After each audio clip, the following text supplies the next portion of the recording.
The Story of Dhruva. ಧ್ರುವನ ಕಥೆ. ಹಿನ್ನೆಲೆ.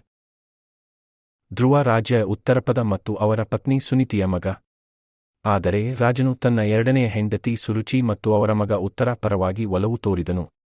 ಒಂದು ದಿನ ಧ್ರುವ ತನ್ನ ತಂದೆಯ ತೊಡೆಯ ಮೇಲೆ ಏರಲು ಪ್ರಯತ್ನಿಸಿದನು, ಆದರೆ ಸುರುಚಿ ಅವನನ್ನು ನಿಲ್ಲಿಸಿದನು. ನೀವು ರಾಜನ ತೊಡೆಯ ಮೇಲೆ ಕುಳಿತುಕೊಳ್ಳಲು ಅರ್ಹನಲ್ಲ, ನನ್ನ ಮಗನಿಗೆ ಮಾತ್ರ ಆ ಹಕ್ಕಿದೆ.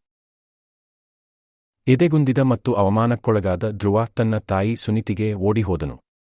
ಅವಳು ಅವನನ್ನು ಸಮಾಧಾನಪಡಿಸಿದಳು ಮತ್ತು ಸುಪ್ರೀಂ ಪ್ರೊಟೆಕ್ಟರ್ ಭಗವಾನ್ ವಿಷ್ಣುವಿನಲ್ಲಿ ಸಾಂತ್ವನ ಪಡೆಯಲು ಸಲಹೆ ನೀಡಿದಳು. ಅವಳು ಅವನಿಗೆ, ನೀವು ಹುಡುಕುವ ಗೌರವ ಮತ್ತು ಸ್ಥಿರತೆಯನ್ನು ದೇವರು ಮಾತ್ರ ನಿಮಗೆ ನೀಡಬಲ್ಲನು ಎಂದು ಹೇಳಿದಳು. ಧ್ರುವನ ತಪಸ್ಸು. ಭಗವಂತನ ಆಶೀರ್ವಾದವನ್ನು ಗೆಲ್ಲಲು ನಿರ್ಧರಿಸಿದ ಧ್ರುವ ಅರಮನೆಯನ್ನು ತೊರೆದು ಕಾಡಿಗೆ ಹೋದರು. ಅಲ್ಲಿ ಅವರು ನಾರದ ಋಷಿಯನ್ನು ಭೇಟಿಯಾದರು. ಅವರು ಅವರನ್ನು ತಡೆಯಲು ಪ್ರಯತ್ನಿಸಿದರು. ಅಂತಹ ತೀವ್ರವಾದ ತಪಸ್ಸು ವಯಸ್ಕರಿಗೆ ಸಹ ಕಷ್ಟಕರವಾಗಿದೆ ಎಂದು ಹೇಳಿದರು.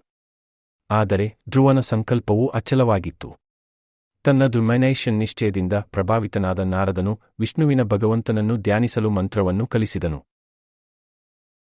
ಧ್ರುವ ತನ್ನ ಕಠಿಣ ತಪಸ್ಸನ್ನು ಪ್ರಾರಂಭಿಸಿದನು. ಒಂದು ಕಾಲಿನ ಮೇಲೆ ನಿಂತು ಮಂತ್ರವನ್ನು ಅತ್ಯಂತ ಭಕ್ತಿಯಿಂದ ಜಪಿಸಿದನು. ಅವರು ಕಠಿಣ ಹವಾಮಾನ, ಹಸಿವು ಮತ್ತು ಬಾಯಾರಿಕೆಯನ್ನು ಸಹಿಸಿಕೊಂಡರು, ವಿಷ್ಣುವಿನ ಮೇಲೆ ಮಾತ್ರ ಕೇಂದ್ರೀಕರಿಸಿದರು. ಅವನ ಭಕ್ತಿ ತುಂಬಾ ತೀವ್ರವಾಗಿತ್ತು. ಭೂಮಿಯು ಅವನ ತೂಕದ ಅಡಿಯಲ್ಲಿ ಒರೆಯಾಯಿತು ಮತ್ತು ದೇವರುಗಳು ಕಳವಳ ವ್ಯಕ್ತಪಡಿಸಿದರು. ಭಗವಾನ್ ವಿಷ್ಣುವಿನ ದೃಷ್ಟಿ. ಧ್ರುವನ ಭಕ್ತಿಯಿಂದ ಸಂತಸಗೊಂಡ ಭಗವಾನ್ ವಿಷ್ಣು ಅವರ ಮುಂದೆ ಹಾಜರಾದರು.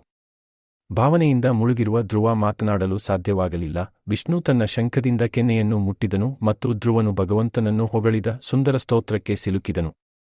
ವಿಷ್ಣು ಅವನಿಗೆ ಒಂದು ವರವನ್ನು ನೀಡಿದರು ಮತ್ತು ಧ್ರುವ ಪ್ರತೀಕಾರ ಕೇಳುವ ಬದಲು ಅಥವಾ